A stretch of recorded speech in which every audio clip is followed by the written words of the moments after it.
নির্বাচনকে কেন্দ্র করে কুমিল্লা ৪ আসনের রাজনৈতিক সমীকরণ নাটকীয় মোড় নিচ্ছে। এই আসনে বিএনপি মনোনীত হেভিওয়েট প্রার্থী ইঞ্জিনিয়ার মঞ্জুরুল আহসান মুন্সির মনোনয়ন নির্বাচন কমিশন কর্তৃক বাতিল এবং হাইকোর্টে রিট খারিজ হওয়ায় বর্তমানে সেখানে বিএনপির কোনো প্রার্থী নেই।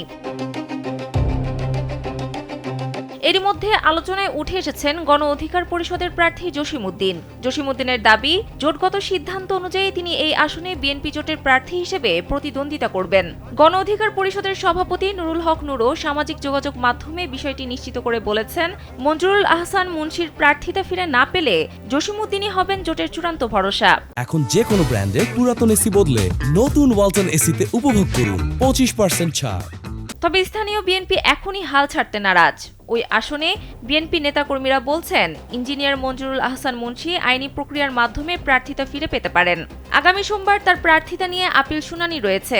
কুমিল্লা উত্তর জেলা বিএনপির সদস্য সচিব AFM তারেক মুন্সি জানান, তারা সোমবারের আপিল শুনানি নিয়ে আশাবাদী। দলীয় হাইকমান্ডের নির্দেশনা অনুযায়ী পরবর্তী ব্যবস্থা নেওয়া হবে বলে তিনি জানান।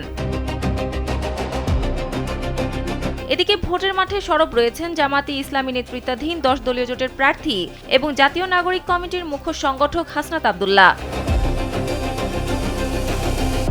সানজিদা ইসলাম, কালবেলা।